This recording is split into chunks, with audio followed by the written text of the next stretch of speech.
ਵੱਲੋਂ ਪਿਆਰ ਭਰੀ ਸਤਿ ਸ਼੍ਰੀ ਅਕਾਲ ਸਰੋਤੇ ਪ੍ਰੋਗਰਾਮ ਖਬਰ ਤੇ ਨਜ਼ਰ ਵਿੱਚ ਹੁੰਦੇ ਨੇ ਸਾਡੇ ਨਾਲ ਬਲਤੇਜ ਪੰਨੂ ਜੀ ਦੱਸਦੇ ਨੇ ਭਾਰਤ ਵਿੱਚ ਪੰਜਾਬ ਦੇ ਵਿੱਚ ਕੀ ਕੁਛ ਵਾਪਰ ਰਿਹਾ। ਖਬਰਾਂ ਤੇ ਨਜ਼ਰ ਮਾਰਾਂਗੇ। ਖਬਰਾਂ ਤੋਂ ਪਹਿਲਾਂ ਧੰਨਵਾਦ ਸਾਡੇ ਸਪਾਂਸਰ ਦਾ ਜਿਨ੍ਹਾਂ ਨੇ ਇਸ ਪ੍ਰੋਗਰਾਮ ਨੂੰ ਸਪਾਂਸਰ ਕੀਤਾ। ਸਭ ਤੱਕ ਪਹੁੰਚਾਇਆ ਖਾਲਸਾ ਇੰਸ਼ੋਰੈਂਸ ਏਜੰਸੀ ਸੈਨੋਜੇ 4082722500। ਗੁਰਦੀਪ ਸਿੰਘ ਬਿਰਦੀ ਕਲੋਵਸ ਤਨਾਮ ਸਿੰਘ ਸ਼ੇਰਗਿੱਲ ਸਲਮਾ ਮਨਜੀਤ ਸਿੰਘ ਦੀਵਾਨਾ ਬੂਟਾ Singh Ranipur ਫਰਜ਼ਨੋ Charanjit Singh Badwal Sacramento Ravinder Singh Pritam Singh Gill Gurmeet Singh Surinder Kaur Thind Raminder Singh Garmel ਲਿੱਦੜ Jaswant Singh ji ਪਿਕਰ sweet ਟਰਕੀਆਣਾ immigration ਲਾ ਫਰਮ 4159090503 ਬਹੁਤ ਬਹੁਤ ਧੰਨਵਾਦ ਕਰਦੇ ਹਾਂ। ਪ੍ਰੋਗਰਾਮਾਂ ਨੂੰ ਸਪਾਂਸਰ ਕਰਦੇ ਹੋ, ਸਭ ਤੱਕ ਪਹੁੰਚਾਉਂਦੇ ਹੋ। ਬਲਤੇਜ ਪੰਨੂ, ਸਤਿ ਸ਼੍ਰੀ ਅਕਾਲ, ਸਵਾਗਤ ਹੈ ਜੀ। ਕੱਲ ਦੀ ਧੰਨਵਾਦ ਦੀ ਬਹੁਤ ਮਿਹਰਬਾਨੀ। ਸਭ ਤੋਂ ਪਹਿਲਾਂ ਆਪਾਂ ਗੱਲ ਕਰਦੇ ਹਾਂ ਕਿ ਨੰਬਰ ਅਨਾਉਂਸ ਕੀਤਾ ਸੀਗਾ ਪੰਜਾਬ ਗਵਰਨਮੈਂਟ ਨੇ ਤੇ ਉਹਦੇ ਤੇ ਸ਼ਿਕਾਇਤਾਂ ਦੇ ਢੇਰ ਲਾ ਕੇ ਅਫਸਰਾਂ ਦੇ ਵਿੱਚ ਵੀ ਬੜੀ ਖਲਬਲੀ ਹੈ। ਦੇਖੋ, ਇਹ ਪਤਾ ਹੀ ਸੀਗਾ ਕਿਉਂਕਿ ਜਿਹੜੀ ਕਰਪਸ਼ਨ ਹੈ, ਜਿਵੇਂ ਕਹਿੰਦੇ ਸਿਰ ਚੜ ਕੇ ਬੋਲਦੀ ਆ ਪੰਜਾਬ ਨੂੰ ਲੁੱਟ ਕੇ ਇਹ ਲੋਕ ਕਿੰਨਾ ਕੁ ਜਿਹੜਾ ਜੀ ਉਹਦੇ ਪੱਲੇ ਛੱਡਿਆ, ਇਹ ਸਭ ਨੂੰ ਪਤਾ। ਆਮ ਬੰਦਾ ਬਹੁਤ ਬੁਰੇ ਤਰੀਕੇ ਦੇ ਨਾਲ ਹਰਟ ਹੋ ਰਿਹਾ ਜੀ। ਦੋ ਤਰ੍ਹਾਂ ਦੀ ਕਰਪਸ਼ਨ ਹੈ। ਇੱਕ ਤਾਂ ਵੱਡੀ ਕਰਪਸ਼ਨ ਜਿਵੇਂ ਰੇਤਾ ਦੀ ਹੋ ਗਈ, ਨਕਲੀ ਸ਼ਰਾਬ ਵਾਲੀ ਹੋ ਗਈ, ਸਮਗਲਿੰਗ ਦੀ ਹੋ ਗਈ, ਮਹੀਨੇ ਅਗਰਾਉਣ ਵਾਲੀ ਹੋ ਗਈ। ਇੱਕ ਜਿਹੜੀ ਦੂਜੀ ਕਰਪਸ਼ਨ ਆ ਉਹ ਦਫ਼ਤਰਾਂ ਦੇ ਵਿੱਚ ਹੁੰਦੀ ਹੈ। ਦਫ਼ਤਰਾਂ ਦੇ ਵਿੱਚ ਸਿੱਧਾ ਜਿਹੜਾ ਲੋਕਾਂ ਦਾ ਵਾਹ ਪੈਂਦਾ ਨਾ ਜੀ, ਉਹ ਪੈਂਦਾ ਜਿਹੜੀਆਂ ਰਜਿਸਟਰੀਆਂ ਵਗੈਰਾ ਦੇ ਉੱਤੇ, ਜਾਂ ਫਿਰ ਜਿਹਨੂੰ ਸੁਵਿਧਾ ਸੈਂਟਰ ਕਿਹਾ ਜਾਂਦਾ। ਐਕਚੁਅਲੀ ਉਹ ਦੁਬਿਧਾ ਸੈਂਟਰ ਬਣੇ ਹੋਏ ਆ। ਆਮ ਬੰਦੇ ਨੂੰ ਸਮਝ ਨਹੀਂ ਆਉਂਦੀ ਕਿ ਉਹਨੇ ਕਿੱਥੋਂ ਸ਼ੁਰੂ ਕਰਕੇ ਕਿਹੜੇ ਪਾਸੇ ਵੱਲ ਨੂੰ ਜਾਣਾ, ਕਿਹੜੀ ਜਿਹੜੀ ਖਿੜਕੀ ਆ ਉਹਦੇ ਉੱਤੇ ਉਹਨੂੰ ਉਹ ਕਾਗਜ਼ ਵਿਖਾਉਣਾ ਪਊਗਾ ਜਿਹਦੇ ਉੱਤੇ ਗਾਂਧੀ ਹੋਰਾਂ ਦੀ ਫੋਟੋ ਲੱਗੀ ਆ। ਜਦੋਂ ਤੋਂ ਇਹ ਨੰਬਰ ਜਾਰੀ ਹੋਇਆ, ਧੜਾ ਧੜ ਸ਼ਿਕਾਇਤਾਂ ਆ ਰਹੀਆਂ ਨੇ, ਔਰ ਅਫਸਰ ਜਿਹੜੇ ਨੇ ਉਹਨਾਂ ਦੀ ਗਿਣਤੀ ਹੋਰ ਵਧਾਈ ਗਈ ਆ ਤਾਂ ਕਿ ਇਹਨਾਂ ਜਿਹੜੀਆਂ ਸ਼ਿਕਾਇਤਾਂ ਆ ਰਹੀਆਂ ਨੇ ਉਹਨਾਂ ਨੂੰ ਟੈਕਲ ਕੀਤਾ ਜਾ ਸਕੇ। ਬਹੁਤ ਸਾਰੇ ਲੋਕ ਇਹ ਸਮਝਦੇ ਆ ਕਿ ਸ਼ਾਇਦ ਇਹਦੇ ਉੱਤੇ ਕਾਲ ਜਾਣੀ ਹੈ। ਉਹਦੇ ਉੱਤੇ ਕਾਲ ਨਹੀਂ ਜਾਂਦੀ। ਇੱਕ ਸੌਫਟਵੇਅਰ ਦੇ ਨਾਲ ਜੁੜਿਆ ਹੋਇਆ WhatsApp ਹੈ। ਇਹ WhatsApp ਦੇ ਉੱਤੇ ਜਿਹੜੀ ਸ਼ਿਕਾਇਤ ਤੁਸੀਂ ਭੇਜਣੀ ਹੈ, ਜਿਹੜਾ ਪ੍ਰੂਫ ਆ ਉਹ ਭੇਜਣਾ ਹੈ। ਉਹ ਪ੍ਰੂਫ ਲਿਖਤੀ ਰੂਪ ਦੇ ਵਿੱਚ ਹੋ ਸਕਦਾ ਹੈ। ਉਹਨੂੰ ਜਿਹੜੀ ਅਟੈਚਮੈਂਟ ਤੁਸੀਂ ਨਾਲ ਲਾਉਣੀ ਆ, ਆਡੀਓ ਹੈ, ਵੀਡੀਓ ਹੈ, ਉਹ ਭੇਜਣੀ ਹੈ। ਇੱਕ ਪੁਲਿਸ ਵਾਲੇ ਨੇ ਉਹਨਾਂ ਨੇ ਉਹ ਸ਼ਿਕਾਇਤ ਦੀ ਕਾਪੀ ਮੈਨੂੰ ਵੀ ਭੇਜੀ ਆ।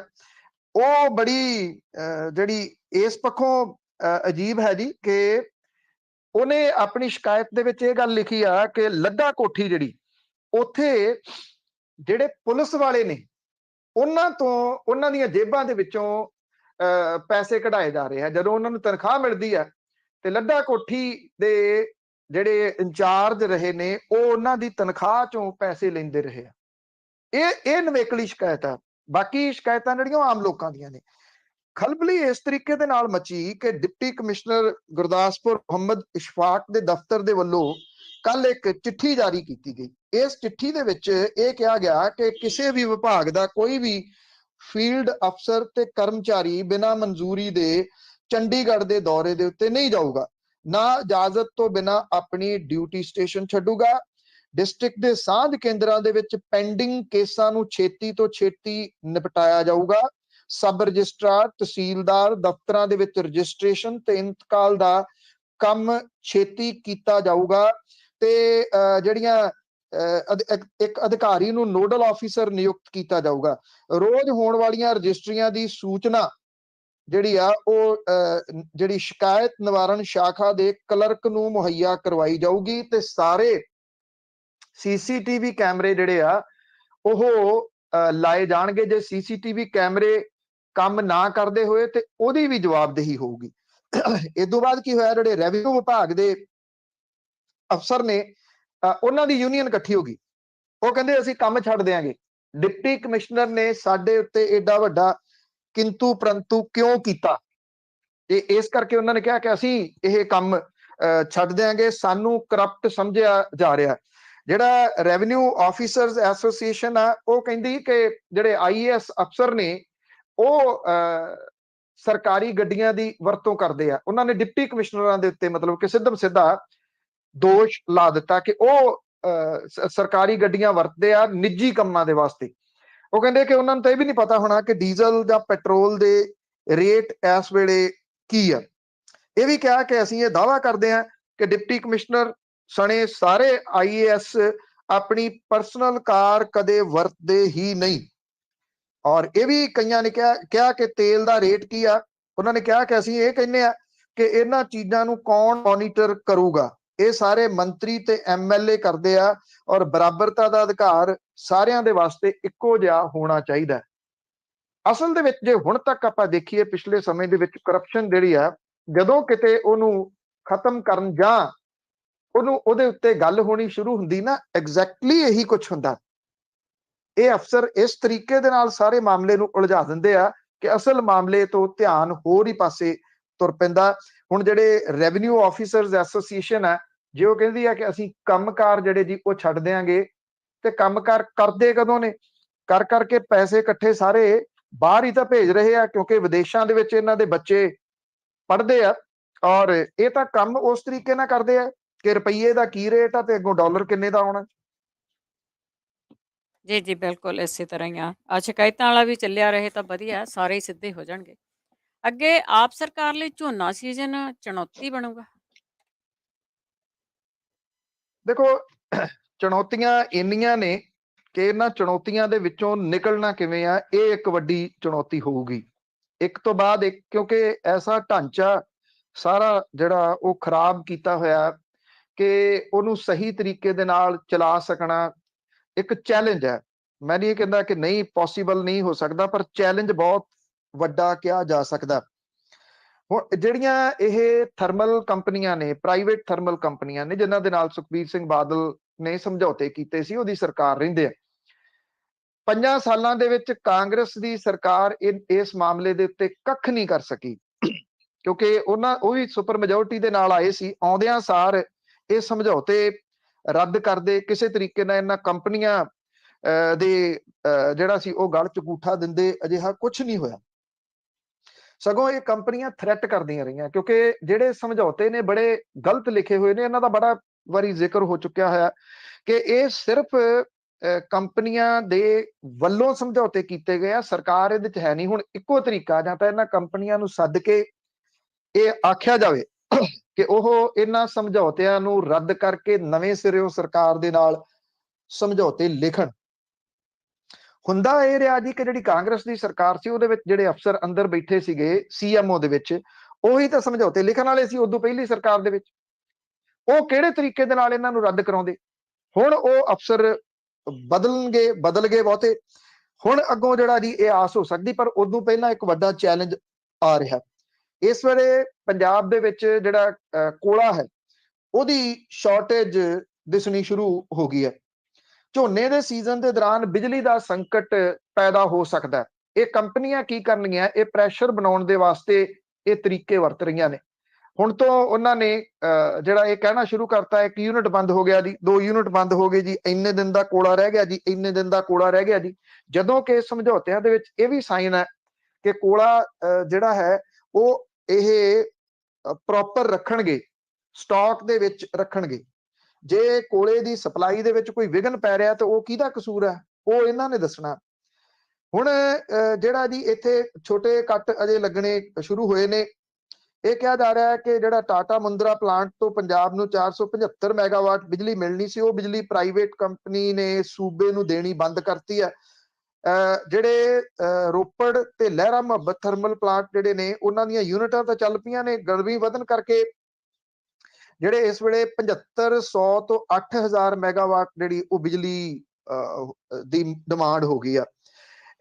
ਰੋਪੜ ਦੇ ਕੋਲੇ 18 ਦਿਨਾਂ ਦਾ ਕੋਲਾ ਪਿਆ, ਲਹਿਰਾ ਮੁਹੱਬਤ ਤੇ ਰੋਪੜ ਦੇ ਕੋਲੇ। ਹੁਣ ਜਦੋਂ 6 ਯੂਨਿਟ ਚੱਲ ਪਏ ਆ ਤੇ ਕੋਲੇ ਦੇ ਭੰਡਾਰ ਜਿਹੜੇ ਆ ਉਹ ਘਟਣੇ ਸ਼ੁਰੂ ਹੋ ਜਾਣਗੇ। ਇਹ ਸਮੱਸਿਆ ਜਿਹੜੀ ਆ ਉਹ ਝੋਨੇ ਦੇ ਸੀਜ਼ਨ ਦੇ ਵਿੱਚ ਆਊਗੀ, ਕਿਉਂਕਿ ਉਦੋਂ ਬਿਜਲੀ ਕਿਸਾਨਾਂ ਨੂੰ ਦੇਣੀ ਪਊਗੀ। ਕਿੰਨੇ ਘੰਟੇ ਦਿੱਤੀ ਜਾਂਦੀ ਆ ਇਹ ਹੋਊਗਾ। ਜਿਹੜੀਆਂ ਵਿਰੋਧੀ ਧਿਰਾਂ ਨੇ ਉਹ ਇਸ ਮਾਮਲੇ ਨੂੰ ਚੁੱਕਣਗੀਆਂ। ਰਸ਼ੀਆ ਤੇ ਯੂਕਰੇਨ ਦੇ ਵਿਚਾਲੇ ਜੰਗ ਦੇ ਕਰਕੇ ਇਹ ਜਿਹੜੀ ਸਮੱਸਿਆ ਉਹ ਪੈਦਾ ਹੋ ਰਹੀ ਹੈ, ਕਿਉਂਕਿ ਇੰਟਰਨੈਸ਼ਨਲ ਮਾਰਕੀਟ ਦੇ ਵਿੱਚ ਕੋਲੇ ਦੀਆਂ ਦਰਾਂ ਵੱਧ ਗਈਆਂ ਨੇ। ਪਾਵਰਕੌਮ ਨੇ ਕੋਲੇ ਦੀ ਕਮੀ ਨੂੰ ਪੂਰੀ ਕਰਨ ਦੇ ਵਾਸਤੇ ਜਿਹੜੀ ਉਹਦੇ ਕੋਲੇ ਜਿਹੜਾ ਪਛਵਾੜਾ ਕੋਲਾ ਖਾਨ ਆ ਉਹਨੂੰ ਚਾਲੂ ਕਰਨ ਦੀ ਪੈਰਵੀ ਕੀਤੀ ਆ।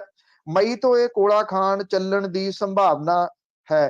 ਤੋ ਇਹ ਮੁਸ਼ਕਲ ਜਿਹੜੀ ਆ ਉਹ ਵੱਡੀ ਬਣਨੀ ਆ, ਪਰ ਇਹਦੇ ਨਾਲ ਕਿਵੇਂ ਟੈਕਲ ਕੀਤਾ ਜਾਂਦਾ, ਕਿਉਂਕਿ ਜਿਹੜੀਆਂ ਬਿਜਲੀ ਕੰਪਨੀਆਂ ਸੀ ਉਹਨਾਂ ਨੂੰ ਟੈਕਲ ਜਦੋਂ ਕੀਤਾ ਸੀ ਦਿੱਲੀ ਦੇ ਵਿੱਚ ਸਰਕਾਰ ਬਣੀ ਸੀ ਅਰਵਿੰਦ ਕੇਜਰੀਵਾਲ ਹੋਰਾਂ ਨੇ, ਉਸ ਤਰੀਕੇ ਨਾਲ ਇਹ ਕੰਪਨੀਆਂ ਟੈਕਲ ਹੁੰਦੀਆਂ ਨੇ, ਕਿਉਂਕਿ ਜਿਹੜੇ ਸਮਝੌਤੇ ਲਿਖੇ ਹੋਏ ਨਾ ਜੀ ਉਹ ਬਹੁਤ ਖਤਰਨਾਕ ਨੇ। ਜੀ ਬਿਲਕੁਲ, ਰੌਲਾ ਤਾਂ ਪੈਂਦਾ ਰਿਹਾ ਪਰ ਕਿਸੇ ਨੇ ਖਿਆਲ ਹੀ ਨਹੀਂ ਕੀਤਾ। ਤਾਂ ਅੱਗੇ ਗੱਲ ਕਰਦੇ ਹਾਂ, 10 ਸਾਲਾਂ ਵਿੱਚ ਪੁਲਿਸ ਵਾਲਿਆਂ ਦੀ ਹੋਈ ਪ੍ਰਮੋਸ਼ਨ ਦੀ ਵੀ ਜਾਂਚ ਹੋਊਗੀ।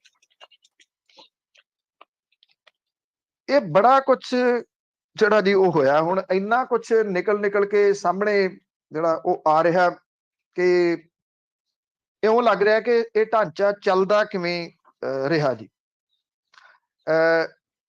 ਸੀਨੀਅਰ ਅਫਸਰਾਂ ਦੇ ਨਾਲ ਸੈਟਿੰਗ ਕਰਕੇ ਆਪਣੇ ਮੋਢਿਆਂ ਦੇ ਉੱਤੇ ਸਟਾਰ ਲਵਾਉਣ ਵਾਲੇ ਪੁਲਿਸ ਅਫਸਰਾਂ ਨੂੰ ਭਵਿੱਖ ਦੇ ਵਿੱਚ ਕੁਝ ਪਰੇਸ਼ਾਨੀਆਂ ਝੱਲਣੀਆਂ ਪੈ ਸਕਦੀਆਂ ਨੇ। ਇਹ ਪੰਜਾਬ ਸਰਕਾਰ ਨੇ ਨਹੀਂ, ਪੰਜਾਬ ਹਰਿਆਣਾ ਹਾਈ ਕੋਰਟ ਨੇ ਹੁਕਮ ਕਰਕੇ ਪੰਜਾਬ ਆਰਮਡ ਪੁਲਿਸ ਪੀਏਪੀ ਜਿਹੜੀ ਆ ਉਹਦੇ ਡਾਇਰੈਕਟਰ ਜਨਰਲ ਨੇ ਪਿਛਲੇ 10 ਸਾਲਾਂ ਦੇ ਦੌਰਾਨ ਲੋਕਲ ਰੈਂਕ ਤੇ ਆਊਟ ਆਫ ਟਰਨ ਪ੍ਰਮੋਸ਼ਨ ਪਾਉਣ ਵਾਲੇ 18,000 ਪੁਲਿਸ ਮੁਲਾਜ਼ਮਾਂ ਦੀ ਜਾਂਚ ਦੀ ਕਾਰਵਾਈ ਕਰਨ ਦੇ ਹੁਕਮ ਦਿੱਤੇ ਆ। ਔਰ ਹਾਈ ਕੋਰਟ ਪਹੁੰਚੇ ਜਿਹੜੇ ਸ਼ਿਕਾਇਤ ਕਰਤਾ ਨੇ ਉਹਨਾਂ ਦਾ ਇਹ ਦੋਸ਼ ਆ ਕਿ 6 ਡੀਜੀਪੀ ਦੇ ਕਾਰਜਕਾਲ ਦੇ ਵਿੱਚ ਕਈ ਪੁਲਿਸ ਅਫਸਰਾਂ ਦੀ ਆਊਟ ਆਫ ਟਰਨ ਪ੍ਰਮੋਸ਼ਨ ਹੋਈ ਆ ਔਰ ਉਹ ਪਛੜ ਗਏ ਭਾਵ ਕਿ ਉਹਨਾਂ ਨੂੰ ਪਛਾਣ ਕਰ ਦਿੱਤਾ ਗਿਆ ਤੇ ਜਿਨ੍ਹਾਂ ਦਾ ਜੁਗਾੜ ਲੱਗਦਾ ਸੀਗਾ ਉਹ ਪ੍ਰਮੋਸ਼ਨਾਂ ਲੈ ਗਏ। ਹਾਈ ਕੋਰਟ ਨੇ ਮਾਮਲੇ ਦੀ ਜਾਂਚ ਕਰਕੇ ਕਾਰਵਾਈ ਦੇ ਹੁਕਮ ਦਿੱਤੇ ਆ ਔਰ ਪੁਲਿਸ ਦਾ ਪ੍ਰਸ਼ਾਸਨਿਕ ਵਿੰਗ 30 ਦਿਨਾਂ ਦੇ ਵਿੱਚ ਜਾਂਚ ਡੀਜੀਪੀ ਨੂੰ ਰਿਪੋਰਟ ਦੇਊਗਾ ਔਰ ਏਡੀਜੀਪੀ ਦੀ ਦੇਖ-ਰੇਖ ਦੇ ਵਿੱਚ ਟੀਮ ਜਿਹੜੀ ਆ ਉਹ ਗਠਿਤ ਕੀਤੀ ਗਈ ਆ। ਜਿਹੜੇ ਸ਼ਿਕਾਇਤ ਕਰਨ ਵਾਲੇ ਆ ਜਿਨ੍ਹਾਂ ਨੇ ਹਾਈ ਕੋਰਟ ਦੇ ਵਿੱਚ ਸ਼ਿਕਾਇਤ ਕੀਤੀ ਆ ਉਹਨਾਂ ਨੇ ਇਹ ਕਿਹਾ ਕਿ ਪਹਿਲਾਂ ਅਕਾਲੀ ਭਾਜਪਾ ਤੇ ਫਿਰ ਕਾਂਗਰਸ ਦੇ ਦੌਰਾਨ ਕਈ ਪੁਲਿਸ ਵਾਲਿਆਂ ਦੀ ਨੇ ਜਿਹੜੀ ਤਰੱਕੀ ਹੋਈ ਆ ਉਹਦੇ ਵਿੱਚ ਨਿਯਮਾਂ ਦੀ ਅਣਦੇਖੀ ਕੀਤੀ ਗਈ ਆ। ਜਾਂਚ ਦੇ ਵਿੱਚ ਗੜਬੜ ਪਾਏ ਜਾਣ ਦੇ ਤੇ ਇਸ ਤਰ੍ਹਾਂ ਦੇ ਅਫਸਰਾਂ ਦੀ ਪ੍ਰਮੋਸ਼ਨ ਰਿਵਰਟ ਹੋਊਗੀ ਜੇ ਜਾਂਚ ਦੇ ਵਿੱਚ ਇਹ ਪਾਇਆ ਜਾਂਦਾ। ਪਿਛਲੇ 10 ਸਾਲਾਂ ਦੇ ਵਿੱਚ ਸਮੇਧ ਸੈਣੀ, ਸੁਰੇਸ਼ ਅਰੋੜਾ, ਦਿਨਕਰ ਗੁਪਤਾ, ਇਕਬਾਲ ਪ੍ਰੀਤ ਸਿੰਘ ਸੋਹਤਾ, ਸਿਧਾਰਥ ਚਟੋਪਾਧਿਆ ਡੀਜੀਪੀ ਰਹਿੰਦਿਆਂ ਹੋਇਆਂ ਇਹਨਾਂ ਨੇ ਸਿਪਾਹੀਆਂ ਤੋਂ ਲੈ ਕੇ ਹਵਲਦਾਰ ਤੋਂ ਲੈ ਕੇ ਏਐਸਆਈ ਤੋਂ ਲੈ ਕੇ ਇੰਸਪੈਕਟਰ ਪ੍ਰਮੋਟ ਕੀਤੇ ਆ ਇਹਨਾਂ ਸਾਰਿਆਂ ਨੇ। ਡੀਜੀਪੀ ਦੇ ਕੋਲੇ ਲੋਕਲ ਰੈਂਕ ਜਾਂ ਆਊਟ ਆਫ ਟਰਨ ਪ੍ਰਮੋਸ਼ਨ ਦੇਣ ਦਾ ਵਿਸ਼ੇਸ਼ ਅਧਿਕਾਰ ਹੁੰਦਾ। ਕੋਈ ਕਰਮਚਾਰੀ ਜਿਹੜਾ ਜੀ ਅੱਤਵਾਦੀ ਗਤੀਵਿਧੀਆਂ ਰੋਕੇ, ਵੱਡੇ ਅਪਰਾਧੀਆਂ ਨੂੰ ਫੜੇ, ਉਹਦੇ ਵਿੱਚ ਕੋਈ ਅਹਿਮ ਭੂਮਿਕਾ ਨਿਭਾਉਂਦਾ ਤਾਂ ਡੀਜੀਪੀ ਵਿਸ਼ੇਸ਼ ਪ੍ਰਮੋਸ਼ਨ ਦੇ ਦਿੰਦਾ। ਸ਼ਿਕਾਇਤਕਰਤਾ ਇਹ ਕਹਿੰਦੇ ਆ ਕਿ ਉਹਦੇ ਕੋਲੇ ਅਧਿਕਾਰ ਤਾਂ ਹੈਗਾ ਪਰ ਇਹਦਾ ਦੁਰਉਪਯੋਗ ਕੀਤਾ ਗਿਆ। ਸ਼ਿਕਾਇਤ ਕਰਨ ਵਾਲੇ ਇਹ ਵੀ ਕਹਿੰਦੇ ਆ ਕਿ ਜਿਹੜੇ ਪੋਲੀਟੀਸ਼ੀਅਨ ਨੇ ਉਹਨਾਂ ਦੀ ਸਿਫਾਰਿਸ਼ ਦੇ ਉੱਤੇ ਕੁਝ ਚਹੇਤੇ ਪ੍ਰਮੋਟ ਕੀਤੇ ਗਏ ਆ। ਸਰਕਾਰ ਬਦਲਣ ਦੇ ਨਾਲ ਨੇਤਾਵਾਂ ਦੀ ਸਿਫਾਰਿਸ਼ ਦੇ ਉੱਤੇ ਵੀ ਪੁਲਿਸ ਦੇ ਵਿੱਚ ਪ੍ਰਮੋਸ਼ਨ ਹੁੰਦੀ ਰਹੀ ਆ। ਵੱਖੋ ਵੱਖਰੇ ਨੇਤਾਵਾਂ ਦੀ ਸਿਫਾਰਿਸ਼ ਦੇ ਉੱਤੇ ਪੁਲਿਸ ਕਰਮਚਾਰੀਆਂ ਅਫਸਰਾਂ ਨੂੰ ਪ੍ਰਮੋਟ ਕੀਤਾ ਗਿਆ। ਹੁਣ ਇਹ ਜਾਂਚ ਤੋਂ ਬਾਅਦ ਕਾਫੀ ਕੁਝ ਸਾਹਮਣੇ ਜਿਹੜਾ ਉਹ ਆ ਸਕਦਾ।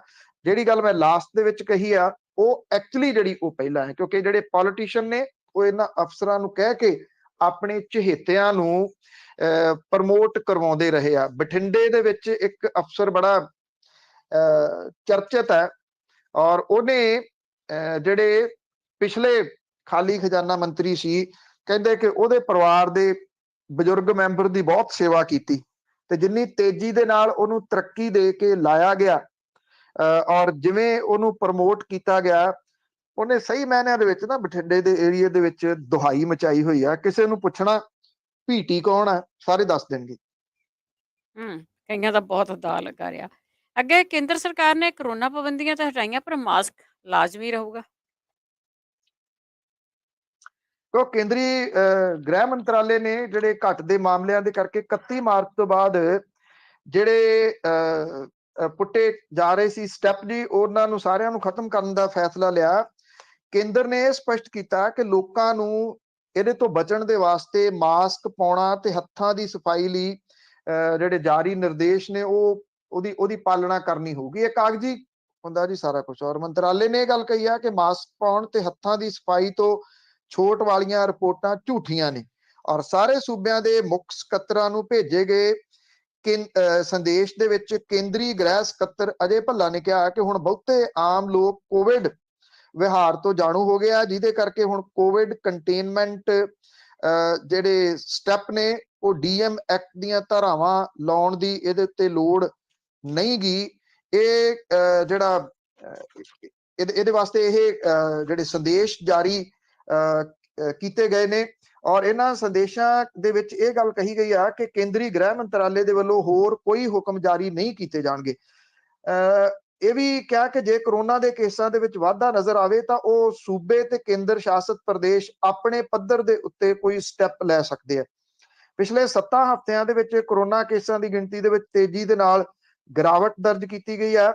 ਔਰ 2 ਦਿਨ ਪਹਿਲਾਂ ਤੱਕ ਕਰੋਨਾ ਦੇ 23,993 ਕੇਸ ਸੀਗੇ ਔਰ ਰੋਜ਼ਾਨਾ ਪੋਜ਼ਿਟਿਵਿਟੀ ਦੀ ਦਰ ਜਿਹੜੀ ਡਿੱਗ ਕੇ ਉਹ 0.28% ਦੇ ਉੱਤੇ ਪਹੁੰਚ ਗਈ ਹੋਈ ਹੈ। ਐਕਚੁਅਲੀ ਜੇ ਤੁਸੀਂ ਸੂਬਾ ਵਾਈਜ਼ ਜਾਂ ਉਂਝ ਦੇਖੋ ਤਾਂ ਇੱਕ ਨਾ ਇੱਥੇ ਚੁਟਕਲੇ ਦੇ ਰੂਪ ਦੇ ਵਿੱਚ ਗੱਲ ਜਿਹੜੀ ਉਹ ਚੱਲਦੀ ਸੀ ਕਿ ਰਸ਼ੀਆ ਤੇ ਯੂਕਰੇਨ ਦੀ ਜੰਗ ਦੇ ਵਿੱਚ ਕਰੋਨਾ ਮਾਰਿਆ ਗਿਆ। ਇਹ ਸਟਾਇਰ ਹੈ, ਸਟਾਇਰ ਦੇ ਰੂਪ ਦੇ ਵਿੱਚ ਇਹਨੂੰ ਲੋਕ ਵੇਖਦੇ ਆ। ਕਹਿੰਦੇ ਉਸ ਤੋਂ ਬਾਅਦ ਕੋਈ ਨਵਾਂ ਵੇਰੀਐਂਟ ਨਹੀਂ ਆਇਆ ਔਰ ਨਾ ਜਿਹੜਾ ਦੀ ਉਹ ਲੋਕਾਂ ਦੇ ਵਿੱਚ ਤਾਂ ਇੱਥੋਂ ਜੇ ਮੈਂ ਤੁਹਾਨੂੰ ਗਰਾਊਂਡ ਤੇ ਦੱਸਾਂ ਤਾਂ ਕੋਈ ਡਰ ਸਾਰਾ ਕੁਝ ਜਿਹੜਾ ਉਹ ਨਿਕਲ ਗਿਆ ਹੋਇਆ, ਕੋਈ ਡਰ ਨਹੀਂ ਹੈਗਾ। ਭੀੜ ਭੜੱਕਾ ਹੋ ਗਿਆ, ਇੱਕ ਦੂਜੇ ਦੇ ਵਿੱਚ ਵੱਜਣਾ ਹੋ ਗਿਆ। ਮਾਸਕ ਤਾਂ ਤੁਸੀਂ ਸਾਈਡ ਤੇ ਹੀ ਜਿਹੜਾ ਜੀ ਉਹ ਕਰਦੇ ਹੋ ਕਿ ਮਾਸਕ ਵਾਲੀ ਤਾਂ ਕੋਈ ਗੱਲ ਹੀ ਨਹੀਂ ਰਹੀ। ਕੁਝ ਥਾਵਾਂ ਦੇ ਉੱਤੇ, ਜਨਤਕ ਥਾਵਾਂ ਦੇ ਉੱਤੇ ਕੁਝ ਲੋਕ ਜਿਹੜੇ ਨੇ ਉਹ ਮਾਸਕ ਜ਼ਰੂਰ ਪਾਉਂਦੇ ਆ। ਉਂਝ ਵੈਸੇ ਮਾਸਕ ਦਾ ਨੁਕਸਾਨ ਕੋਈ ਨਹੀਂਗਾ, ਉਹਦਾ ਫਾਇਦਾ ਹੀ ਆ, ਪਰ ਲੋਕ ਪਾਉਣੋਂ ਹਟ ਗਏ ਜੀ। ਹੁਣ ਇਹ ਵੀ ਆ ਕਿ ਇਹ ਪੋਜ਼ਿਟਿਵਿਟੀ ਕੁਝ ਲੋਕਾਂ ਦੇ ਵਿੱਚ ਆਈ ਹੈ, ਨਹੀਂ ਤਾਂ ਜਿਹੜਾ ਡਰ ਸੀਗਾ ਉਹਦਾ ਸਿਖਰ ਵੀ ਇੱਥੇ ਦੇਖਿਆ ਕਿ ਲੋਕ ਕਿੰਨਾ ਡਰਨ ਲੱਗ ਗਏ ਸੀਗੇ ਇੱਕ ਦੂਜੇ ਤੋਂ ਔਰ ਬੰਦੇ ਤੋਂ ਡਰਨ ਲੱਗ ਗਿਆ ਸੀ। ਵੈਸੇ ਤਾਂ ਇਹ ਵਿਸ਼ਵ ਵਰਤਾਰਾ ਹੀ ਆ। ਹੁਣ ਜਿਹੜੀਆਂ 31 ਤਰੀਕ ਤੋਂ ਸਾਰੀਆਂ ਪਾਬੰਦੀਆਂ ਉਹ ਚੁੱਕ ਲਈਆਂ ਜਾਣਗੀਆਂ। ਇਹਦੀ ਬਕਾਇਦਾ ਤੌਰ ਦੇ ਉੱਤੇ ਚਿੱਠੀ ਜਾਰੀ ਹੋ ਗਈ। ਬਿਲਕੁਲ ਸਾਰੀਆਂ ਕੰਟਰੀਆਂ ਦੇ ਵਿੱਚ ਹੀ ਇਸ ਤਰ੍ਹਾਂ ਹੋ ਰਿਹਾ। ਭਾਰਤ ਕਿਉਂ ਪਿੱਛੇ ਰਹੂਗਾ? ਅੱਗੇ ਰਾਜ ਸਭਾ ਮੈਂਬਰਾਂ ਦੀ ਜੇ ਗੱਲ ਕਰੀਏ, ਸਿਆਸੀ ਪਾਰਟੀਆਂ ਨੇ ਹਾਰ ਸਭਾ ਬਣਾਇਆ ਹੋਇਆ ਸੀ।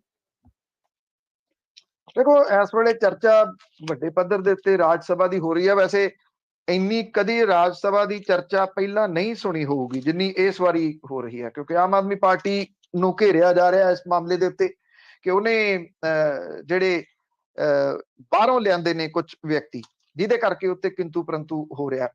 ਇਹ ਰਾਜ ਸਭਾ ਹਾਰ ਸਭਾ ਇਸ ਕਰਕੇ ਜਿਹੜੀ ਉਹ ਕਹੀ ਜਾਂਦੀ ਹੈ ਕਿ ਸਿਆਸੀ ਧਿਰਾਂ ਜਿਹੜਾ ਬੰਦਾ ਹਾਰ ਜਾਂਦਾ ਉਹਨੂੰ ਉਹ ਨਾਲ ਦੀ ਨਾਲ ਰਾਜ ਸਭਾ ਦੇ ਵਾਸਤੇ ਨੋਮੀਨੇਟ ਕਰਵਾ ਦਿੰਦੀਆਂ ਨੇ। ਇਹਦੇ ਵਿੱਚ ਕਿਤੇ ਨਹੀਂ ਰੱਖਿਆ ਜਾਂਦਾ ਕਿ ਉਹ ਕਿਹੜੇ ਸੂਬੇ ਤੋਂ ਆ ਤੇ ਕਿੱਥੋਂ ਉਹਨੂੰ ਜਿਹੜਾ ਲਿਆਂਦਾ ਜਾ ਰਿਹਾ।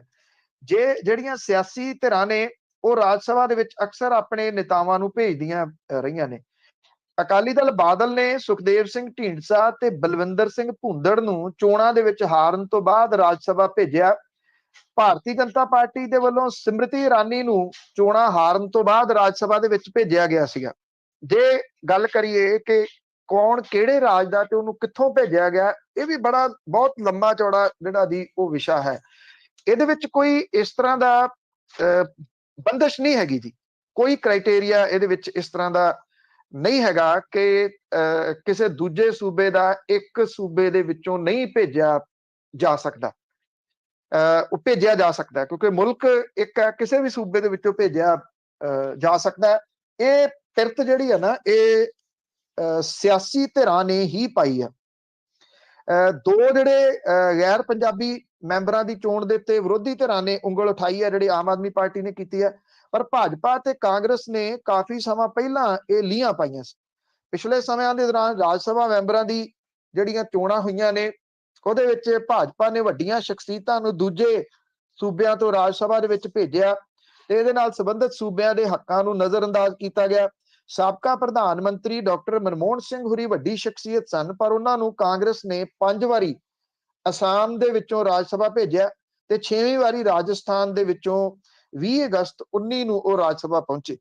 ਕਾਂਗਰਸ ਦੇ ਰਾਜੀਵ ਸ਼ੁਕਲਾ ਉੱਤਰ ਪ੍ਰਦੇਸ਼ ਦੇ ਨੇ, ਪਰ ਰਾਜ ਸਭਾ ਦੇ ਵਿੱਚ ਉਹ ਵਾਇਆ ਮਹਾਰਾਸ਼ਟਰ ਪਹੁੰਚੇ। ਕਾਂਗਰਸੀ ਆਗੂ ਗੁਲਾਮ ਨਬੀ ਆਜ਼ਾਦ ਜੰਮੂ ਕਸ਼ਮੀਰ ਦੇ ਨੇ, ਪਰ ਉਹ ਇੱਕ ਵਾਰੀ ਮਹਾਰਾਸ਼ਟਰ ਚੋਂ ਰਾਜ ਸਭਾ ਦੇ ਵਿੱਚ ਗਏ। ਕਾਂਗਰਸ ਨੇ ਸਾਬਕਾ ਰਾਸ਼ਟਰਪਤੀ ਪ੍ਰਣਬ ਮੁਖਰਜੀ ਨੂੰ ਵੀ ਵਾਇਆ ਗੁਜਰਾਤ ਰਾਜ ਸਭਾ ਦੇ ਵਿੱਚ ਭੇਜਿਆ, ਜਦੋਂ ਕਿ ਉਹ ਪੱਛਮੀ ਬੰਗਾਲ ਦੇ ਰਹਿਣ ਵਾਲੇ ਸਨ। ਭਾਜਪਾ ਨੇ ਉੱਘੇ ਵਕੀਲ ਰਾਮ ਜੇਠ ਮਲਾਨੀ ਨੂੰ ਮਹਾਰਾਸ਼ਟਰ ਦੇ ਹੋਣ ਦੇ ਬਾਵਜੂਦ ਬਿਹਾਰ, ਕਰਨਾਟਕਾ ਤੇ ਰਾਜਸਥਾਨ ਦੇ ਰਾਹੀਂ ਵੱਖ-ਵੱਖ ਸਮੇਂ ਦੇ ਉੱਤੇ ਰਾਜ ਸਭਾ ਦੇ ਵਿੱਚ ਭੇਜਿਆ। ਭਾਜਪਾ ਨੇ LK ਅਡਵਾਨੀ ਨੂੰ ਦਿੱਲੀ ਤੇ ਗੁਜਰਾਤ ਦੇ ਵਿੱਚੋਂ ਰਾਜ ਸਭਾ ਦੇ ਵਿੱਚ ਭੇਜਿਆ। ਗੁਜਰਾਤ ਦੇ ਰਹਿਣ ਵਾਲੇ ਮਰਹੂਮ ਅਰੁਣ ਜੇਤਲੀ 4 ਵਿੱਚੋਂ ਇੱਕ ਵਾਰੀ ਉੱਤਰ ਪ੍ਰਦੇਸ਼ ਦੇ ਵਿੱਚੋਂ ਰਾਜ ਸਭਾ ਲਈ ਚੁਣੇ ਗਏ। ਸੁਸ਼ਮਾ ਸਵਰਾਜ ਹਰਿਆਣੇ ਦੇ ਵਸਨੀਕ ਸੀਗੇ, ਪਰ ਉੱਤਰਾਖੰਡ ਤੇ ਮੱਧ ਪ੍ਰਦੇਸ਼ ਦੇ ਵਿੱਚੋਂ ਰਾਜ ਸਭਾ ਲਈ ਚੁਣੇ ਗਏ। ਸਾਬਕਾ ਪ੍ਰਧਾਨ ਮੰਤਰੀ ਇੰਦਰ ਕੁਮਾਰ ਗੁਜਰਾਲ ਪੰਜਾਬ ਦੇ ਰਹਿਣ ਵਾਲੇ ਸੀ, ਪਰ ਇੱਕ ਵਾਰੀ ਉਹ ਬਿਹਾਰ ਚੋਂ ਰਾਜ ਸਭਾ ਦੇ ਵਾਸਤੇ ਪਹੁੰਚੇ।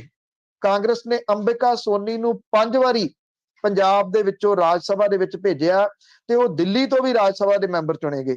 ਇਹਨਾਂ ਰਵਾਇਤੀ ਧਿਰਾਂ ਨੇ ਸੂਬਿਆਂ ਦੇ ਜੱਦੀ ਵਸਨੀਕਾਂ ਨੂੰ ਤਰਜੀਹ ਨਹੀਂ ਦਿੱਤੀ, ਭਾਵੇਂ ਕਿ ਭਾਜਪਾ ਤੇ ਕਾਂਗਰਸ ਦੇ ਨੇ ਵੀ ਰਾਜਾਂ ਦੇ ਹਿੱਤਾਂ ਨੂੰ ਅਣਗੌਲਿਆ ਜਿਹੜਾ ਉਹ ਕੀਤਾ। ਪਰ ਉਹਦਾ ਮਤਲਬ ਇਹ ਨਹੀਂ ਗਾ ਕਿ ਇਹਨੂੰ ਜਸਟੀਫਾਈ ਇਸ ਤਰੀਕੇ ਨਾਲ ਕੀਤਾ ਜਾਵੇ ਕਿ ਆਮ ਆਦਮੀ ਪਾਰਟੀ ਨੇ ਉਹ ਠੀਕ ਕੀਤਾ ਇਹਨਾਂ ਨੂੰ ਜਿਹੜਾ ਉਹ ਭੇਜ ਕੇ। ਉਹ ਸਵਾਲ ਆਪਣੀ ਜਗ੍ਹਾ ਦੇ ਉੱਤੇ ਨੇ, ਪਰ ਇਹਦੇ ਵਿੱਚ ਸਭ ਤੋਂ ਵੱਡਾ ਜਿਹੜਾ ਸਵਾਲ ਇਹ ਆ ਕਿ ਜਿਹੜੀ ਰਾਜ ਸਭਾ ਹੈ ਉਹਦੇ ਵਾਸਤੇ ਨੋਮੀਨੇਟ ਜਿਹੜੇ ਲੋਕਾਂ ਨੂੰ ਕੀਤਾ ਜਾਂਦਾ ਸੀਗਾ, ਜਿਨ੍ਹਾਂ ਦੀ ਕੰਟਰੀਬਿਊਸ਼ਨ ਕੋਈ ਸੁਸਾਇਟੀ ਦੇ ਵਿੱਚ ਦੇਣ ਹੈ, ਪਰ ਸਿਆਸੀ ਧਿਰਾਂ ਨੇ ਹੌਲੀ ਹੌਲੀ ਕਰਦਿਆਂ ਇਹਨੂੰ ਹਾਰ ਸਭਾ ਬਣਾ ਲਿਆ। ਜਿਹੜਾ ਇੱਕ ਕੋਈ ਚੋਣ ਹਾਰਦਾ ਉਹਨੂੰ ਚੁੱਕ ਕੇ ਰਾਜ ਸਭਾ ਦੇ ਵਿੱਚ ਭੇਜ ਦਿੱਤਾ ਜਾਂਦਾ। ਬਿਲਕੁਲ ਜੀ, ਇਹਦੇ ਵਿੱਚ ਤਾਂ ਕੋਈ ਝੂਠ ਨਹੀਂ। ਅੱਗੇ ਗੱਲ ਕਰਦੇ ਹਾਂ, ਮੰਤਰੀ ਬਣਨ ਦੇ ਲਈ ਨੇਤਾਵਾਂ ਵੱਲੋਂ ਕੋਸ਼ਿਸ਼ਾਂ ਅਜੇ ਵੀ ਜਾਰੀ ਹੈ। ਬੇਸ਼ੱਕ ਜਿਹੜੀ ਨਵੀਂ ਚੁਣੀ ਗਈ ਸਰਕਾਰ ਆ ਜੀ, ਉਹਨੇ 10 ਮੰਤਰੀਆਂ ਨੇ ਅਹੁਦੇ ਸੰਭਾਲ ਲਏ, ਆਪਣੇ ਕੰਮ ਕਾਰ ਵੀ ਸ਼ੁਰੂ ਹੋ ਗਿਆ। ਭਗਵੰਤ ਮਾਨ ਹੋਰਾਂ ਨੇ ਜਿਹੜੀਆਂ ਰਵਾਇਤਾਂ ਰਹੀਆਂ ਨੇ ਕਿ ਮੁੱਖ ਮੰਤਰੀ ਹਰ ਮੰਤਰੀ ਨੂੰ ਉਹਦੀ ਕੁਰਸੀ ਦੇ ਉੱਤੇ ਬਿਠਾਉਣ ਦੇ ਵਾਸਤੇ ਜਾਂਦੇ ਆ, ਉਸ ਰਵਾਇਤ ਨੂੰ ਤੋੜ ਦਿੱਤਾ। ਉਹ ਨਹੀਂ ਗਏ ਕਿਸੇ ਵੀ ਮੰਤਰੀ ਨੂੰ ਕੁਰਸੀ ਦੇ ਉੱਤੇ ਬਿਠਾਉਣ ਦੇ ਵਾਸਤੇ।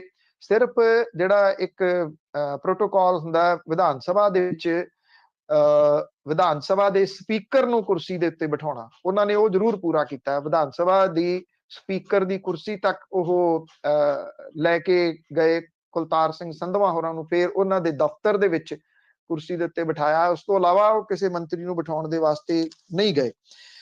ਉਧਰ ਕਿਉਂਕਿ ਅਜੇ 7 ਅਹੁਦੇ ਜਿਹੜੇ ਆ ਉਹ ਪਏ ਆ, ਇਹ 7 ਅਹੁਦਿਆਂ ਦੇ ਉੱਤੇ ਕਦੋਂ ਮੰਤਰੀ ਲਾਏ ਜਾਂਦੇ ਆ ਅਜੇ ਕੁਝ ਨਹੀਂ ਕਿਹਾ ਜਾ ਸਕਦਾ। ਉਂਝ ਵੈਸੇ ਬਹੁਤ ਸਾਰੇ ਲੋਕਾਂ ਨੂੰ ਬਹੁਤ ਅਚੰਭਾ ਹੋਇਆ ਸੀਗਾ ਜਦੋਂ ਇਹਨਾਂ ਮੰਤਰੀਆਂ ਦੇ ਵਿੱਚ ਅਮਨ ਅਰੋੜਾ ਦਾ ਨਾਮ ਨਹੀਂ ਸੀ, ਇਹਦੇ ਵਿੱਚ ਬਲਜਿੰਦਰ ਕੌਰ ਦਾ ਨਾਮ ਨਹੀਂ ਸੀਗਾ, ਇਹਦੇ ਵਿੱਚ ਸਰਬਜੀਤ ਕੌਰ ਮਾਣੂਕੇ ਦਾ ਨਾਮ ਨਹੀਂ ਸੀਗਾ, ਇਹਦੇ ਵਿੱਚ ਪ੍ਰਿੰਸੀਪਲ ਬੁੱਧ ਰਾਮ ਹੋਰਾਂ ਦਾ ਨਾਮ ਨਹੀਂ ਸੀਗਾ। ਆਪ ਦੀ ਨਵੀਂ ਵਜ਼ਾਰਤ ਦੇ ਵਿੱਚ ਜਿਹੜੇ ਸਹੁੰ ਚੁੱਕੀ ਆ, ਉਹਦੇ ਚੋਂ ਸਿਰਫ 2 ਪੁਰਾਣੇ ਚਿਹਰੇ ਨੇ, ਜਦੋਂ ਕਿ 8 ਨਵਿਆਂ ਨੂੰ ਸ਼ਾਮਲ ਇਹਦੇ ਵਿੱਚ ਕੀਤਾ ਗਿਆ। ਇੱਕ ਚੀਜ਼ ਜ਼ਰੂਰ ਨਵੇਕਲੀ ਇਸ ਮੰਤਰੀ ਮੰਡਲ ਦੀ ਆ ਕਿ ਉਹਨਾਂ ਦੇ ਪਿਛੋਕੜ ਨੂੰ ਵੇਖਦਿਆਂ ਹੋਇਆ ਕਿ ਉਹ ਕਿਸ ਲਾਈਨ ਦੇ ਵਿੱਚੋਂ ਆਏ ਆ, ਉਸ ਹਿਸਾਬ ਦੇ ਨਾਲ ਉਹਨਾਂ ਨੂੰ ਮੰਤਰਾਲੇ ਵੰਡੇ ਗਏ ਆ। ਦੂਜੀ ਵਾਰੀ ਚੋਣ ਜਿੱਤਣ ਵਾਲੇ ਜਿਹੜੇ ਸਿਆਸੀ ਥੰਮਾਂ ਨੂੰ ਹਰਾਉਣ ਵਾਲੇ ਨੇ, ਉਹਨਾਂ ਨੂੰ ਵਜ਼ਾਰਤ ਦੇ ਵਿੱਚ ਕੋਈ ਥਾਂ ਜਿਹੜੀ ਉਹ ਨਹੀਂ ਮਿਲੀ, ਜਿਹਦੇ ਕਰਕੇ ਉਹਨਾਂ ਦੇ ਅੰਦਰ ਵੀ ਇੱਕ ਖਲਬਲੀ ਮਚੀ ਹੋਈ ਹੈ। ਔਰ ਇਹ ਕਿਹਾ ਜਾ ਰਿਹਾ ਕਿ ਲਗਾਤਾਰ ਉਹ ਕੁਝ ਨਾ ਕੁਝ ਜੁਗਾੜ ਕਰ ਰਹੇ ਆ ਕਿ ਅਗਲੀ ਜਿਹੜੀ ਵਜ਼ਾਰਤ ਹੈ 7 ਚਿਹਰਿਆਂ ਦੀ ਜਦੋਂ ਚੋਣ ਕੀਤੀ ਜਾਵੇ ਤੇ ਉਹਨਾਂ ਦਾ ਨਾਮ ਉਹਦੇ ਵਿੱਚ ਸ਼ਾਮਲ ਹੋਵੇ। ਜਿਹੜੇ ਤਾਂ ਕੁਝ ਚਿਹਰੇ ਮੈਂ ਤੁਹਾਨੂੰ ਦੱਸੇ ਆ ਕਿ ਅਮਨ ਅਰੋੜਾ ਹੋ ਗਿਆ, ਬਲਜਿੰਦਰ ਕੌਰ ਹੋ ਗਈ, ਸਰਬਜੀਤ ਕੌਰ ਮਾਣੂਕੇ ਹੋ ਗਏ, ਜਾਂ ਪ੍ਰਿੰਸੀਪਲ ਬੁੱਧ ਰਾਮ ਹੋ ਗਏ, ਇਹ ਚਾਰੇ ਜਿਹੜੇ ਨੇ ਇਹ ਸੈਕੰਡ ਟਾਈਮ ਦੇ ਉੱਤੇ ਜਿੱਤੇ ਆ। ਇਹਦੇ ਵਿੱਚੋਂ ਕਿਹਦਾ ਦਾ ਲੱਗਦਾ ਆ ਅਜੇ ਕੁਝ ਕਿਹਾ ਨਹੀਂ ਜਾ ਸਕਦਾ। 2 ਦਾ ਸੰਭਾਵੀ ਰੂਪ ਦੇ ਵਿੱਚ ਲੱਗ ਸਕਦਾ, 2 ਦਾ ਨਹੀਂ ਲੱਗਣਾ। ਵਿਧਾਨ ਸਭਾ ਚੋਣਾਂ ਦੇ ਦੌਰਾਨ ਉਹਦਾ ਰੀਜ਼ਨ ਇੱਕ ਇਹ ਵੀ ਆ ਕਿ ਵੱਡੇ ਥੰਮਾਂ ਨੂੰ ਹਰਾਉਣ ਵਾਲੇ ਜਿਹੜੇ ਆ ਉਹ ਵੀ ਪਿੱਛੇ ਰੋ ਦੇ ਵਿੱਚ ਲੱਗੇ ਆ। ਗੁਰਮੀਤ ਸਿੰਘ ਖੁੱਡੀਆਂ ਇੱਕ ਵੱਡਾ ਨਾਮ ਹੈ, ਜਿਨ੍ਹਾਂ ਨੇ ਪ੍ਰਕਾਸ਼ ਸਿੰਘ ਬਾਦਲ ਵਰਗਾ ਜਿਹੜਾ ਜੀ ਘਾਗ ਸਿਆਸਤਦਾਨ, ਜਿਹੜੇ 5 ਵਾਰੀ ਮੁੱਖ ਮੰਤਰੀ ਰਹੇ, ਕੱਲ ਅਜੀਬ ਬਿਆਨ ਦਿੰਦੇ ਸੀ, ਕਹਿੰਦੇ ਜਿਹੜਾ ਭ੍ਰਿਸ਼ਟਾਚਾਰ ਆ ਉਹ ਹੱਡਾਂ 'ਚ ਵੜ ਗਿਆ, ਇਸ ਕਰਕੇ ਨਿਕਲਣਾ ਨਹੀਂ। 5 ਵਾਰੀ ਦੇ ਮੁੱਖ ਮੰਤਰੀ ਰਹੇ, ਇਹ ਗੱਲ ਕਹਿ ਰਹੇ ਆ ਕਿ ਭ੍ਰਿਸ਼ਟਾਚਾਰ ਹੱਡਾਂ 'ਚ ਵੜ ਗਿਆ, ਇਹ ਨਿਕਲਣਾ ਨਹੀਂ। ਵਾੜਿਆ ਕਿਹਨੇ? ਜੇ 5 ਵਾਰੀ ਦੇ ਮੁੱਖ ਮੰਤਰੀ ਨੂੰ ਨਹੀਂ ਪਤਾ ਤੇ ਪਤਾ ਕਿਹਨੂੰ? ਉਹਨੂੰ ਹਰਾਉਣ ਵਾਲੇ ਗੁਰਮੀਤ ਸਿੰਘ ਖੁੱਡੀਆਂ ਹੋਰੀ ਜਿਹੜਾ ਮੂਹਰਲੀ ਕਤਾਰ ਦੇ ਵਿੱਚ ਨੇ, 11,396 ਵੋਟਾਂ ਨਾਲ ਹਰਾਇਆ। ਕੈਪਟਨ ਅਮਰਿੰਦਰ ਸਿੰਘ ਨੂੰ 19,873 ਵੋਟਾਂ ਦੇ ਫਰਕ ਦੇ ਨਾਲ ਹਰਾਉਣ ਵਾਲੇ ਅਜੀਤਪਾਲ ਸਿੰਘ ਕੋਹਲੀ ਜਿਹੜਾ ਉਹ ਦੂਜੇ ਨੰਬਰ ਦੇ ਉੱਤੇ ਨੇ। ਚਰਨਜੀਤ ਸਿੰਘ ਚੰਨੀ ਨੂੰ ਭਦੌੜ ਤੋਂ 37,000 ਤੋਂ ਵੱਧ ਵੋਟਾਂ ਦੇ ਫਰਕ ਦੇ ਨਾਲ ਹਰਾਉਣ ਵਾਲਾ ਲਾਭ ਸਿੰਘ ਉਗੋਕੇ, ਆਮ ਜੇ ਘਰ ਦਾ ਨੌਜਵਾਨ। ਚਮਕੌਰ ਸਾਹਿਬ ਤੋਂ ਚਰਨਜੀਤ ਚੰਨੀ ਨੂੰ ਕਰੀਬ 8,000 ਵੋਟਾਂ ਦੇ ਫਰਕ ਦੇ ਨਾਲ ਹਰਾਉਣ ਵਾਲਾ ਡਾਕਟਰ ਚਰਨਜੀਤ ਸਿੰਘ ਉਹ ਵੀ ਸ਼ਾਮਲ ਹੈ। ਅੰਮ੍ਰਿਤਸਰ ਪੂਰਬੀ ਤੋਂ ਨਵਜੋਤ ਸਿੰਘ ਸਿੱਧੂ ਤੇ ਬਿਕਰਮ ਸਿੰਘ ਮਜੀਠੀਆ ਨੂੰ ਹਰਾਉਣ ਵਾਲੀ ਜੀਵਨਜੋਤ ਕੌਰ। ਜਲਾਲਾਬਾਦ ਤੋਂ ਸੁਖਬੀਰ ਸਿੰਘ ਬਾਦਲ ਨੂੰ ਹਰਾਉਣ ਵਾਲਾ ਗੋਲਡੀ ਕੰਬੋਜ, ਉਹ ਵੀ ਇਸ ਰੋ ਦੇ ਵਿੱਚ ਨੇ। ਜੇ ਤੁਸੀਂ ਇਸ ਰੋ ਨੂੰ ਸਾਹਮਣੇ ਰੱਖਦੇ ਹੋ ਤੇ ਫਿਰ ਜਿਹੜੇ ਉਹ ਦੂਜੀ ਵਾਰੀ ਜਿੱਤ ਕੇ ਆਏ ਆ ਉਹ ਰੋ ਦੇ ਵਿੱਚ ਪਛਾਣ ਹੋ ਜਾਂਦੇ ਆ ਵੀ ਇਹਨਾਂ ਦੀ ਜਿਹੜੀ ਆ ਉਹ ਜ਼ਿਆਦਾ ਬਣਦੀ ਹੈ ਕਿ ਇਹਨਾਂ ਨੂੰ ਉੱਥੇ ਮੰਤਰੀ ਮੰਡਲ ਦੇ ਵਿੱਚ ਲਿਆਂਦਾ ਜਾਵੇ। ਲਿਆਂਦਾ ਜਾਂਦਾ ਜਾਂ ਨਹੀਂ, ਇਹ ਆਉਂਦਾ ਸਮਾਂ ਜਿਹੜਾ ਉਹ ਦੱਸੂਗਾ। ਜੋੜ ਤੋੜ ਜਿਹੜੇ ਜ਼ਰੂਰ ਜਾਰੀ ਨੇ। ਉਂਝ ਵੈਸੇ ਸਿਰਫ ਮੰਤਰਾਲਿਆਂ ਤੱਕ ਸੀਮਤ ਨਹੀਂ ਹੈ ਸਰਕਾਰ ਦੇ ਵਿੱਚ, ਤਾਂ ਹੋਰ ਬਹੁਤ ਕੁਝ ਜਿਹੜਾ ਉਹ ਪਿਆ। ਕਈ ਬੋਰਡਾਂ ਦੀਆਂ ਵੱਡੀਆਂ ਚੇਅਰਮੈਨੀਆਂ ਪਈਆਂ ਨੇ। ਹੋ ਸਕਦਾ ਉਸ ਪਾਸੇ ਵੱਲ ਕੁਝ ਇੱਕ ਨੂੰ ਐਡਜਸਟ ਕੀਤਾ ਜਾਵੇ। ਜੀ, ਅੱਗੇ ਬੈਲਟ ਪੇਪਰਾਂ ਦੀ ਵੋਟ ਦੀ ਜੇ ਗੱਲ ਕਰੀਏ, ਉਸ ਵਿੱਚ ਸਰਕਾਰੀ ਮੁਲਾਜ਼ਮਾਂ ਦਾ ਕਾਂਗਰਸ ਤੇ ਗੁੱਸਾ ਨਿਕਲਿਆ। ਦੇਖੋ ਇਹਨੂੰ ਇਸ ਪੁਆਇੰਟ ਆਫ ਵਿਊ ਦੇ ਨਾਲ ਦੇਖਣਾ ਕਿ ਜੇ ਬੈਲਟ ਪੇਪਰਾਂ ਦੇ ਨਾਲ ਵੋਟਾਂ ਪੈਂਦੀਆਂ ਨੇ ਤੇ ਸਮਝਿਆ ਜਾ ਸਕਦਾ ਹੈ ਕਿ ਜਿਹੜੇ ਲੋਕ ਨੇ ਉਹ ਕਿਸੇ ਹੋਰ ਤਰੀਕੇ ਦੇ ਨਾਲ ਜਿਹੜੇ ਨਤੀਜੇ ਦੇ ਸਕਦੇ ਆ। ਕਾਂਗਰਸ ਦੀ ਹਾਰ ਦਾ ਇੱਕ ਵੱਡਾ ਕਾਰਨ ਮੁਲਾਜ਼ਮਾਂ ਦੀ ਨਾਰਾਜ਼ਗੀ ਰਿਹਾ। ਚੋਣਾਂ ਦੇ ਨਤੀਜਿਆਂ ਤੋਂ ਬਾਅਦ ਪਿਛਲੀ ਸਰਕਾਰ ਦੇ ਕਈ ਮੰਤਰੀਆਂ ਨੇ ਵੀ ਇਹ ਮੰਨਿਆ ਕਿ ਮੁਲਾਜ਼ਮ ਸਰਕਾਰ ਦੀਆਂ ਨੀਤੀਆਂ ਤੋਂ ਖੁਸ਼ ਨਹੀਂ ਸੀਗੇ। ਬੈਲਟ ਪੇਪਰ ਵੋਟਾਂ ਜਿਹੜੀਆਂ ਨੇ ਉਹਦੇ ਨਤੀਜੇ ਇਹ ਦੱਸਦੇ ਆ ਕਿ ਸੂਬੇ ਦੇ ਵਿੱਚ ਜ਼ਿਆਦਾ ਕਰਮਚਾਰੀ ਕਾਂਗਰਸ ਦੀ ਸਰਕਾਰ ਤੋਂ ਬਹੁਤ ਨਾਰਾਜ਼ ਸੀ। ਉਹਨਾਂ ਨੇ ਆਮ ਆਦਮੀ ਪਾਰਟੀ ਤੋਂ ਉਮੀਦਾਂ ਰੱਖੀਆਂ। ਇਸ ਕਰਕੇ ਬੈਲਟ ਪੇਪਰ ਦੇ ਵਿੱਚ ਆਮ ਆਦਮੀ ਪਾਰਟੀ ਨੂੰ ਮੁਲਾਜ਼ਮਾਂ ਨੇ 117 ਦੇ ਵਿੱਚੋਂ 106 ਸੀਟਾਂ ਦੇ ਉੱਤੇ ਅੱਗੇ ਰੱਖਿਆ। ਅਕਾਲੀ ਦਲ ਬਾਦਲ ਤੇ ਬਸਪਾ ਦਾ ਜਿਹੜਾ ਗੱਠਜੋੜ ਸੀ ਉਹ 52 ਹਲਕਿਆਂ ਦੇ ਵਿੱਚ ਤੋਂ ਤੇ 43 ਸੀਟਾਂ ਦੇ ਉੱਤੋਂ ਕਾਂਗਰਸ ਨੰਬਰ 2 ਦੇ ਉੱਤੇ ਰਹੀ। 106 ਸੀਟਾਂ ਦੇ ਉੱਤੇ ਪਹਿਲੇ ਨੰਬਰ ਤੇ ਆਮ ਆਦਮੀ ਪਾਰਟੀ ਰਹੀ 117 ਚੋਂ। ਅਕਾਲੀ ਦਲ ਬਾਦਲ ਤੇ ਬਸਪਾ 52 ਹਲਕਿਆਂ ਤੋਂ ਦੂਜੇ ਨੰਬਰ ਤੇ 43 ਸੀਟਾਂ ਦੇ ਉੱਤੇ ਕਾਂਗਰਸ ਨੰਬਰ 2 ਦੇ ਉੱਤੇ ਰਹੀ। ਕੁੱਲ 96,942 ਬੈਲਟ ਪੇਪਰ ਜਿਹੜੇ ਸੀਗੇ ਉਹਨਾਂ ਦੇ ਵਿੱਚੋਂ 50.94% ਕੱਲੇ ਆਮ ਆਦਮੀ ਪਾਰਟੀ ਨੂੰ ਮਿਲੇ।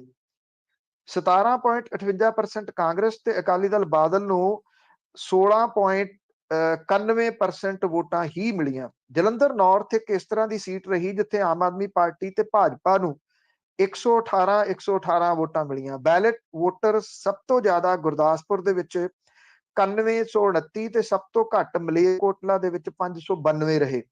ਚੋਣ ਕਮਿਸ਼ਨ ਨੇ 80 ਸਾਲ ਤੋਂ ਵੱਧ ਉਮਰ ਵਾਲੇ ਤੇ ਜਿਹੜੇ ਹੈਂਡੀਕੈਪ ਨੇ ਤੇ ਕੋਵਿਡ ਮਰੀਜ਼ ਸੀ ਉਹਨਾਂ ਨੂੰ ਬੈਲਟ ਦੀ ਵੋਟ ਦੀ ਸੁਵਿਧਾ ਦਿੱਤੀ ਸੀਗੀ ਤੇ ਸਭ ਤੋਂ ਜ਼ਿਆਦਾ ਬੈਲਟ ਪੇਪਰ ਵੋਟ ਕਰਮਚਾਰੀਆਂ ਦੇ ਸੀਗੇ।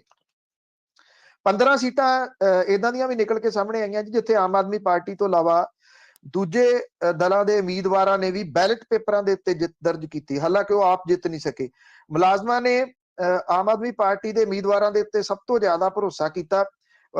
ਵਿਧਾਇਕ ਕਿਸੇ ਵੀ ਪਾਰਟੀ ਦੇ ਬਣੇ ਪਰ ballot paper vote Aam Aadmi party ਦੇ ਉਮੀਦਵਾਰਾਂ ਦੇ ਪੱਖ ਦੇ ਹੀ ਨਿਕਲੇ, ਜਿਨ੍ਹਾਂ ਦੇ ਵਿੱਚ ਅਬੋਹਰ, ਆਦਮਪੁਰ, ਚੱਬੇਵਾਲ, ਦਾਖਾ, ਡੇਰਾ ਬਾਬਾ ਨਾਨਕ, ਦੀਨਾਨਗਰ, ਫਤਿਹਗੜ੍ਹ ਚੂੜੀਆਂ, ਜਲੰਧਰ ਕੈਂਟ, ਮਜੀਠਾ, ਮੁਕੇਰੀਆਂ, ਫਲੌਰ, ਕਾਦੀਆਂ, ਰਾਜਾ ਸਾਂਸੀ, ਸ਼ਾਹਕੋਟ ਤੇ ਸੁਲਤਾਨਪੁਰ ਲੋਧੀ ਸ਼ਾਮਲ ਨੇ। ਇਹ ਸੀਟਾਂ ਉਹ ਨੇ ਜਿੱਥੋਂ ਆਮ ਆਦਮੀ ਪਾਰਟੀ ਜਿੱਤੀ ਨਹੀਂ ਪਰ ਬੈਲਟ ਪੇਪਰ ਜਿਹੜੇ ਸੀਗੇ ਉਹ ਸਭ ਤੋਂ ਵੱਧ ਉਹਦੇ ਹੱਕ ਦੇ ਵਿੱਚ ਆਏ। ਕਾਂਗਰਸ ਦੇ ਉਮੀਦਵਾਰਾਂ ਨੂੰ ਭੁਲੱਥ, ਜਲੰਧਰ ਵੈਸਟ, ਕਪੂਰਥਲਾ, ਫਗਵਾੜਾ ਤੇ ਗੁਰਦਾਸਪੁਰ ਦੇ ਵਿੱਚ ਜਿਹੜੇ ਕਰਮਚਾਰੀਆਂ ਦੇ ਵੋਟ ਮਿਲੇ। ਇਹਨਾਂ ਪੰਜਾਂ ਦੇ ਵਿੱਚੋਂ ਭੁਲੱਥ ਨੂੰ ਛੱਡ ਕੇ ਹੋਰ ਕਿਸੇ ਸੀਟ ਦੇ ਉੱਤੇ ਕਾਂਗਰਸ ਨਹੀਂ ਜਿੱਤ ਸਕੀ। ਅਕਾਲੀ ਦਲ ਬਾਦਲ ਨੂੰ 2 ਸੀਟਾਂ ਤੋਂ ਗਿੱਦੜਬਾਹਾ ਤੇ ਬੰਗਾ ਤੋਂ ਸਭ ਤੋਂ ਜ਼ਿਆਦਾ ਬੈਲਟ ਵੋਟ ਮਿਲੇ। ਇਹਦੇ ਵਿੱਚ ਸਿਰਫ ਬੰਗਾ ਦੇ ਵਿੱਚ ਉਹਨੂੰ ਜਿੱਤ ਮਿਲੀ ਔਰ ਭਾਜਪਾ ਨੂੰ ਪਠਾਨਕੋਟ ਤੇ ਸੁਜਾਨਪੁਰ ਦੇ ਵਿੱਚ ਸਭ ਤੋਂ ਜ਼ਿਆਦਾ ਬੈਲਟ ਵੋਟ ਮਿਲੇ, ਪਰ ਪਾਰਟੀ ਇਹਦੇ ਵਿੱਚੋਂ ਸਿਰਫ ਪਠਾਨਕੋਟ ਦੇ ਵਿੱਚ ਹੀ ਜਿੱਤ ਦਰਜ ਜਿਹੜੀ ਉਹ ਕਰ ਸਕੀ। ਹਾਲਾਂਕਿ ਬੈਲਟ ਪੇਪਰ ਜਿਹੜੀ ਆ ਜੀ ਉਹ ਕੱਲ ਦੀ ਗੱਲ ਹੋ ਗਈ, ਪੁਰਾਣੀ ਗੱਲ ਹੋ ਗਈ, ਪਰ ਬੈਲਟ ਪੇਪਰ ਜਿਹੜਾ ਦੁਨੀਆ ਦੇ ਵਿੱਚ ਬਹੁਤ ਵੱਡੇ ਮੁਲਕਾਂ ਦੇ ਵਿੱਚ ਵੀ ਬੈਲਟ ਪੇਪਰ ਦੇ ਨਾਲ ਹੀ ਚੋਣ ਹੁੰਦੀ ਹੈ ਜੀ। ਸੋ ਇਹ ਬੈਲਟ ਪੇਪਰ ਦੀਆਂ ਕੁਝ ਨਿਸ਼ਾਨੀਆਂ ਸਨ ਕਿ ਜਿਹੜੇ ਮੁਲਾਜ਼ਮ ਵਰਗ ਆ ਉਹ ਰਵਾਇਤੀ ਪਾਰਟੀਆਂ ਦੇ ਬਾਰੇ ਦੇ ਵਿੱਚ ਹੁਣ ਕੀ ਸੋਚਦਾ ਹੈ। ਬਿਲਕੁਲ ਜੀ, ਬਹੁਤ ਵੱਡੇ ਵੱਡੇ ਮੁਲਕਾਂ ਦੇ ਵਿੱਚ ਬੈਲਟ ਪੇਪਰ ਹੀ ਯੂਜ਼ ਕੀਤਾ ਜਾਂਦਾ। ਬਹੁਤ ਬਹੁਤ ਧੰਨਵਾਦ ਬਲਤੇਜ ਪੰਨੂ ਜੀ। ਮਿਹਰਬਾਨੀ ਜੀ, ਧੰਨਵਾਦ ਜੀ, ਸਤਿ ਸ਼੍ਰੀ ਅਕਾਲ। ਸਤਿ ਸ਼੍ਰੀ ਅਕਾਲ ਜੀ। ਸਰੋਤੇ ਇਸ ਬਲਤੇਜ ਪੰਨੂ ਸਾਡੇ ਨਾਲ ਜੁੜਦੇ ਨੇ, ਕਰਦੇ ਨੇ ਖਬਰਾਂ। ਇਸੇ ਦੇ ਨਾਲ ਸਾਡਾ ਅੱਜ ਦਾ ਬੁਲਟਨ ਇੱਥੇ ਸਮਾਪਤ। ਬਲਵਿੰਦਰ ਕੌਰ ਵੱਲੋਂ ਆਪ ਸਭ ਨੂੰ ਹੀ ਸਤਿ ਸ਼੍ਰੀ ਅਕਾਲ।